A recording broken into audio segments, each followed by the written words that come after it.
Hey guys, Sarge here. I'm here with Ben Morgan again from Battleline Tactical. What we're going to talk about are a couple other questions that we didn't cover in the first interview. So Ben, how are you doing? I'm good. I'm good. Outstanding, outstanding. So what the first question I'm going to start off with is, what do you think when you hear individuals say that the firearms community or the firearms industry isn't innovative anymore? You know, I think when people say that, they're not really understanding a lot of the innovation that is there within the industry. I don't. Is it this leaps and bounds style of thing? Not really, but we have taken things that John Moses Browning came up with, or was it Eugene Stoner invented, and we've really perfected those things. You know, when you look at things like the customization industry within the firearms industry, that 20 years ago, if you had a Glock, everybody had the same Glock. You know what I mean? But now there's so much innovation with regards to better triggers. There's innovation with better sights. Even just the little things that they do with undercutting trigger guards and making them more comfortable for the individual. I think a lot of big industry guys are kind of like, well, there's no sense in really tweaking these guns too much, because everybody that's going to buy one is going to take it and then they're going to put their little spin on it. Yeah. Whether that is, there's the guys that, what is it, HTX Tactical, Javier down in Houston. I mean, the guy does some just beautiful Cerakote work, and he can make your gun really yours. The guy at DEFCON 3 does just amazing stipple work and undercutting trigger guards and the stuff that makes that gun unique to the individual. Because you buy a Glock and I buy a Glock, or a SIG or whatever it may be, there's going to be some little things on it that you want to change. That's like, for all those years, why people loved 1911s was because they could make that 1911 absolutely Yeah. perfect for them. Well, now you can do that with SIGs and with Glocks and with CZs, excuse me, and these different major manufacturers out there. So I think a lot of the smaller guys in the manufacturing world, they kind of don't want to release some big new style. And it's not going to be a new style. It's going to be the same striker fired pistol, but it's not going to be something that you can put accessories on, so people aren't going to buy it. It's like Yeah. buying a gun that you can't find a holster for. Like, well, now what? You know what I mean? Yeah. Uh, but in even those bigger manufacturers, the technology that is advanced in machining is just absolutely incredible. The stuff that they can do now, or the precision that they can machine parts down to, is insane. Um, Over Christmas, I went up to the Vortex factory in Wisconsin, and Okay. I mean, absolutely the nicest people you could ever imagine. And I love Vortex's gear, not just because they're a sponsor. I've run Vortex's gear for years before any of this ever happened, and most of that stuff I still have it, because this stuff, they will replace anything that gets damaged. But I've never had to have them replace anything because it's lasted so long, and I can't really reveal some of the stuff that I saw inside the factory. But the tolerances that they're able to machine things down to now is unbelievable, and so the tolerances are tighter. The Yeah. stuff is better. It lasts longer. It's the waterproof factor of things is better. The battery life is better. All these little kind of subtle things that maybe people don't really notice, that there's a tremendous amount of innovation that goes into that. And the innovation on the ammo side of things is just, again, tolerance wise. Fort Scott Munitions, got to see behind the scenes of what they're doing. And granted, nobody ever, they'll let you behind the curtain, but they don't ever want you to tell what you saw when you were behind the curtain, kind of thing. So I can't really get into all of that. But the innovative side that Fort Scott has with their ammo, and the way it's designed, the way it can go through barriers, but also tumble upon impact with soft tissue, is just amazing. And so guys like Maxim Defense, they have innovative things, Veritas, tactical, innovative with these short ARs that guys are running these days. You know, and it's not just that they're short, it's the performance that they are able to achieve out of these short-barreled rifles in combination with the proper ammo and these things. So to me, that's tremendously innovative. So is there really a new gun maybe that's come out that everybody's like, this is the end-all, be-all of new guns? Not really. But at the same time, it's kind of like an engine. You know, car engines have basically been the same for a long time. They've just built off of what other people had done for years. And, you know, now the electrical engines and things like that are the new thing. But I think the gun industry is, you know, kind of maybe peaked out on the actual, you know, striker fired gun. I mean, there's really only so many ways you can make a striker fired gun. There's really only so many ways you can make a firing pin make contact with a primer, and then have the gun cycle properly. It's so that side of innovation maybe has stalled a little bit on the actual operation of the gun, but all of the accessory stuff, the ammo, the optics, all of these other components to the firearm industry, to me, and in the training side of things, you know, what's available now. You know, just 5 years ago when I did my patent search for a dry fire timing system, there was nothing out there. There was, you know, there's other things out there now. I think some of them are gimmicky, but some of them are actually legit and can offer a lot of viable feedback to the shooters where they don't have to go to the range and burn down thousands and thousands of rounds to get the feedback that they want. So I think there's a lot of innovation still going on in the firearms industry. It's just not always going to be so obvious to people because it's innovation is usually a slow curve.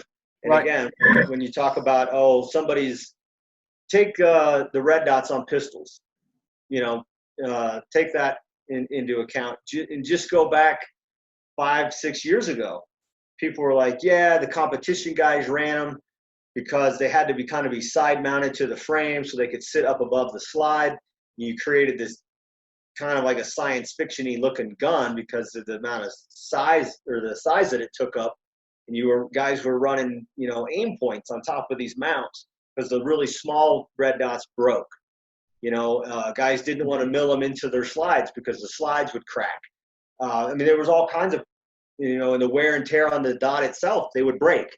But now, dude, in just 5 years, that red dot, the advancements in those red dots has leaps and bounds. I mean, the motion activation on these red dots, so they shut themselves off, so the batteries last like 5-6 years.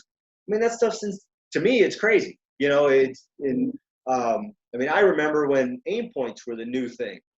You know, and we had aim points. We thought we were the coolest cats in town. You know, I got an aim point sitting on top of my handguard on my rifle, and you know, just the little things like that. So I do think there's a lot of innovation still out there. I've known guys that have invented kind of new guns. They don't necessarily mass produce them because of the expense involved in all of that. But there are guys out there coming up with new ways to do things, and you know, are they necessarily better? That's debatable, but they are different. But again, it's not a rifle that can be customized to really for the shooter's desire kind of thing. Like, I mean, just AR triggers. I ran mil-spec AR triggers for 20 years, you know, and then I finally got in doing some stuff with CMC triggers out of Fort Worth, and I was like, wow, I've been an idiot for years. I should have switched to these triggers a long time ago. Yeah. You know, so just the things with the triggers, and you know, the old modified triggers, you got tons of light primer strikes because the only way to reduce the pull was to reduce the spring weight so that the hammer wasn't making hard enough contact. But you know, I run CMC triggers now in my my ARs, and flat-faced 4.5 pound single stage triggers. I mean, every time I pull the trigger on this thing, it brings a smile to my face. because I grew up with a 12-pound mil spec pulling the trigger, you know? Yeah. Yeah. Well, I think there's a lot of advancements out there with, I mean, look at Nemo Arms. Nemo has a 300 Win Mag AR, you know, and it's not like they just took the AR platform and made it bigger. I mean, they had to redesign every single thing inside of that platform for it to be able to run the 300 Win Mag round. Yeah. And, you know, proof research, these carbon fiber wrapped barrels, they don't weigh anything. They weigh like half of what a normal barrel weighs. Yeah, they're expensive, but, you know, they're extremely light. They produce extreme accuracy. And, you know, it is. So to me, a lot of the innovation is on the machining side. I mean, you're a 1911 guy. You know, years ago, if you wanted a really nice 1911, it had to be handmade. Yeah. It was going to cost you, you know, a king's ransom. They were expensive. And now you can go out and buy an off-the-shelf Dan Wesson Valor or Dan Wesson Specialist for like $1,500, and it might shoot 1.5 inches at 25 yards. You know, proper ammo, it'll probably shoot 1 inch. And other years ago, those guns cost you $5,000 because they weren't reliable. They couldn't blend the reliability and the accuracy thing together, and now they have done that. The ARs that are running 7.62x39 that Maxim makes, all these little things to me are extremely innovative. So absolutely. I wouldn't say that there's not innovation still in the firearms industry. Some of the bigger guys aren't maybe as innovative as they used to be because they don't have to be. Because the accessory market is so much more innovative that, you know, does Glock really need to change the Glock 19? Not really, because the accessory market's going to allow the individual. I mean, I still run a Gen 3 Glock. Yeah. Glock 19 Gen 3. I love it. Well, I actually have, so this is a Glock 45 MOS. Okay. And I had it custom made by Kick and Steel Custom Arms. This is the Sarge package.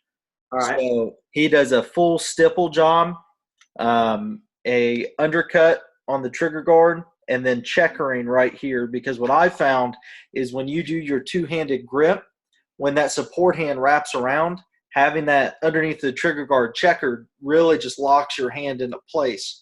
And then indexing points here. And then obviously, as you can see, the Cerakote. So the frame is burnt bronze. And then I have a camo gold, black, and brown Cerakote on the top. This whole package is $350. Right. And so even looking at that, but I was against custom guns for a long time. I would just, you don't need custom stuff. Learn how to shoot it stock. And I still feel that way. I don't think people need to spend $700 of parts, put them into a Glock to shoot better because you're not fixing your fundamentals. Those are still going to be messed up with a good gun or a bad gun. That's true. But I use this as a teaching point because if anyone picks this pistol up and they look at the points where people are going to touch it, it tells you how to get a proper grip. I don't have to spend as long explaining to the student. I just, hey, touch right there. And it does it for me. Right. And I'm kind of the same way that, I believe you should still know how to run iron sights. You should still know if you can take a gun right out of the box, you should be able to use it. But at the same time, if your equipment should make you better, and if your equipment isn't, aiding you in what you're doing, you need better equipment. And absolutely, you could give me the greatest set of golf clubs in the world and give Rory McIlroy, a stick. He's probably still going to beat me on the golf course. It's the singer, not the song kind of attitude. But at the same time, once you start to really master those fundamentals, having a gun that's specifically set up for you, to me, it really does make a difference. Yeah. And there are some little things with those guns that make them harder to apply the fundamentals with. And if you can take a little bit of that out of it, there's a reason your trigger should be 4 to 6 pounds. And it's not that you can't shoot an 8-pound trigger or a 10-pound trigger. It's just going to be harder to do. And it's not just the pull weight. It's okay. A heavier trigger induces all these other problems with muscle stuff and what you start putting into the gun. And not that you're pulling the trigger wrong, but now you're trying to pull that trigger with not just your trigger finger. You're trying to pull that trigger with your whole hand. And now you're taking your whole hand into it, which causes the gun to twist a little bit, or you're putting that the forearm muscle into the hand to pull that heavy trigger, and that's going to be harder for the individual to use. So if you get something that's running in that 4 to 6 pound range, then absolutely you're gonna it's going to make it a little bit easier for you to do. I'm not a big fan of the super light triggers. That's, to me, is pure competition driven stuff. Not that there's anything wrong with competition shooting. I think there's benefits to it. You just have to look through it through the proper lens. Why am I shooting a competition? Right. Do I want to be better at shooting the steel challenge? Well, right. Yeah, being good at the steel challenge, is that going to make you better in a gunfight? Not really, but at the same time, the fundamentals of shooting are still the fundamentals of shooting, whether it's being applied to a game, right, or a life or death situation. So, well, and that's an excellent point, and that'll bring us into the next question of what are your thoughts about the crossing of competition shooting and we'll just call it firearms training. I have recently. Are you familiar with Ken Hackathorn? Oh yeah, I know Ken Hackathorn. Okay, so he developed IPSC or IDPA and 3-gun. He was the leading head to lead all those. Right.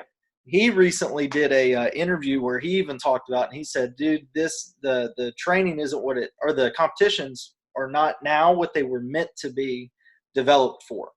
They were originally developed for combat handgun training to see who's the best kind of gunfighter without shooting each other.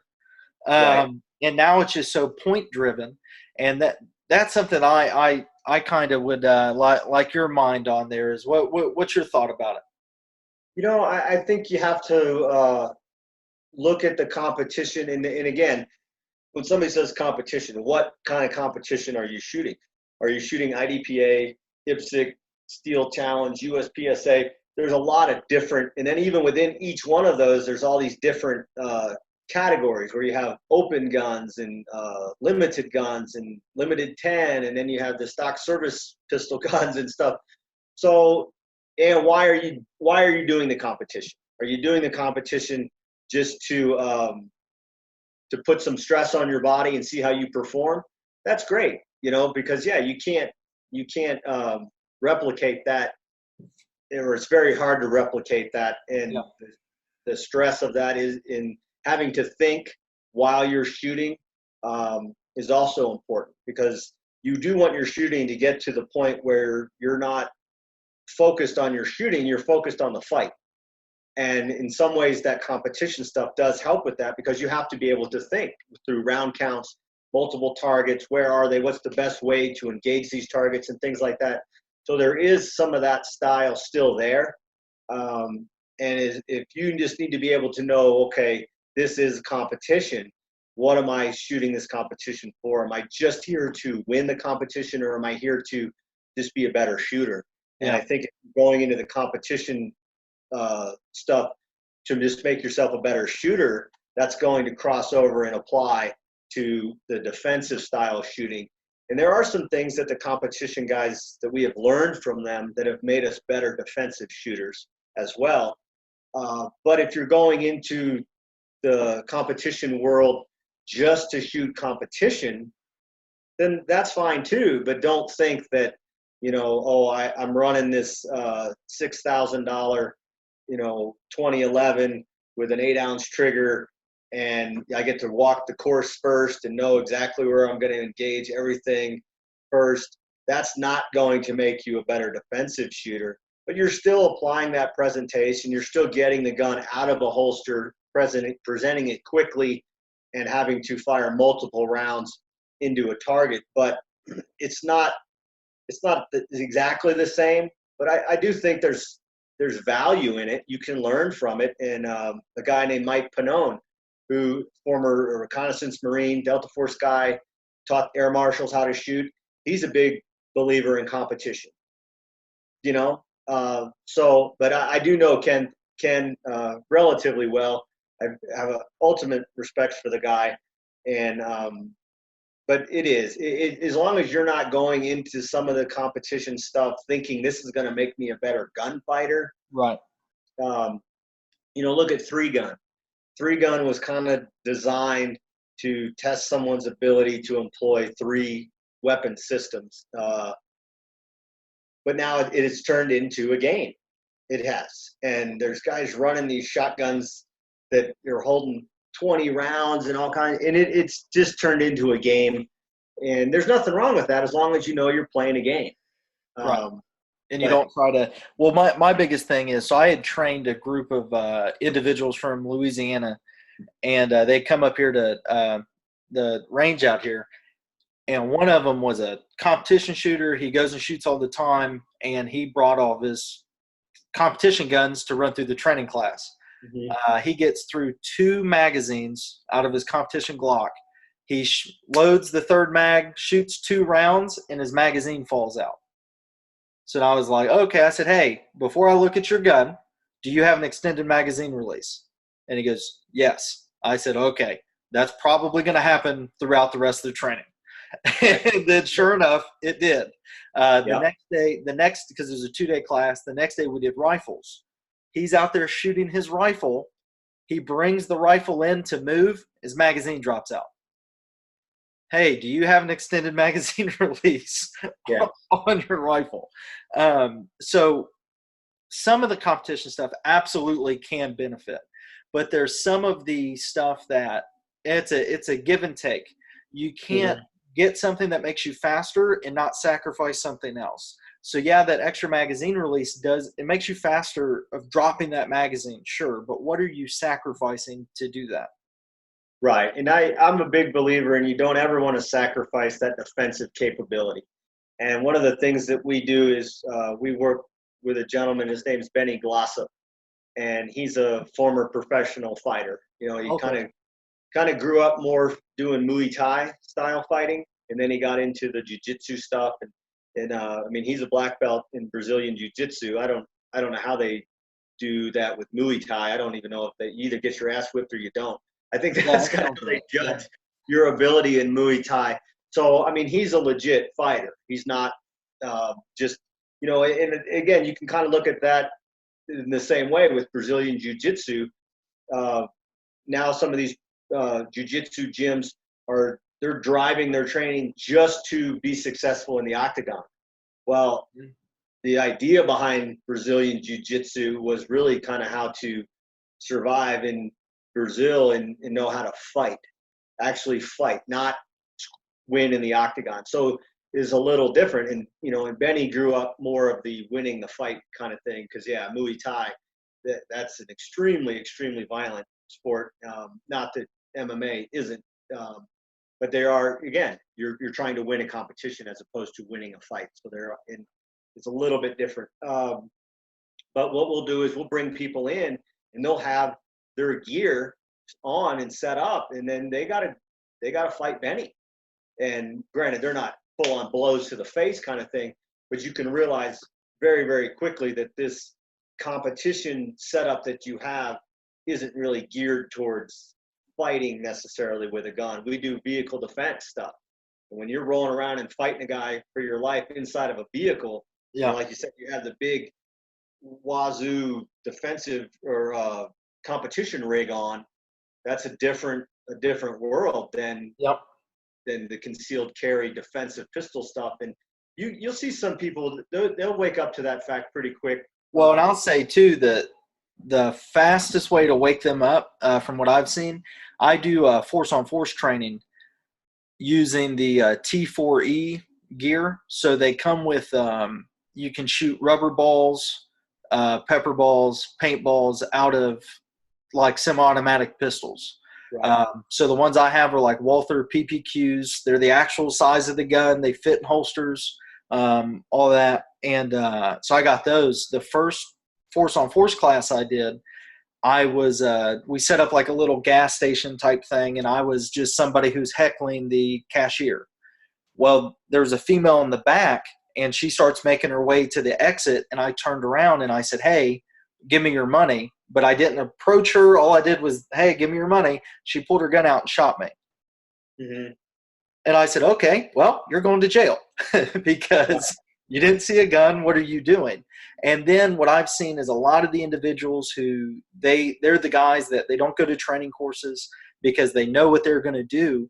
When you put them in those force on force situations, they don't practice drawing from their holster. So their gun's getting caught in their shirt, it's getting caught. Whereas the competition guys, they practice holstering and unholstering all the time. So they're pretty good with that. Right. So yeah, but I've just seen force on force being a good equalizer for people realizing maybe this isn't going to work. Yeah, and force on force is a tremendous thing to be able to do, just because of that. Things that you think are a good idea, and then you find out, man, that wasn't a good idea. It becomes obvious very, very quick. And we use airsoft just because it's inexpensive, and it's the UTM stuff out there. Yeah, I get it for the military. I get that aspect of it because of the accuracy it has at distance. But for what we do with the defensive style shooting and things like that, to take a 25-yard shot in a defensive shooting situation, it's not impossible. I'm not saying it's not, and you should have the ability to make that shot because you might need to. Right. But it's a very hard thing to justify outside of maybe an active shooter situation. And in airsoft, it hurts. It causes enough of a pain penalty. We want to protect people's eyes, obviously. So we run people with eye protection and some headgear protection. But if you just run it with a lightweight T-shirt on or something like that, and you get smacked with an airsoft, it hurts. And it gets the point across enough that you start thinking, okay, maybe this isn't a good idea. Maybe I need to rethink this. It induces that added level of stress where you can start to see that people haven't truly mastered those fundamentals because they're thinking about them. And those things start to break apart instantly when they're actually having to think about the fight. They can't think about two things at once. So they haven't really mastered those things because you see their grips falling apart constantly. The front sight focus thing can go away really fast. They become threat focused. They don't see their front sights at all, so their accuracy goes to shit. And they're like, I swear I hit him. I had to. Like, no, you can miss. You can miss. That's why I started using the paint rounds with that, is so that way whenever they say, well, I hit you, where? Because there's no paint. There's no paint anywhere on me. Are those airsoft guns, are they the actual weight of a normal Glock or whatever pistol they're marketed as? We've used a wide variety of them, and there are different qualities out there. We've used some that are 100% weighted the exact same, that run off of the gas. We've used other ones that were plastic, from kind of slide to everything was made out of plastic, and those aren't the best. But we're actually trying to develop a thing right now with an airsoft company to get our own kind of line of airsoft guns out there. And but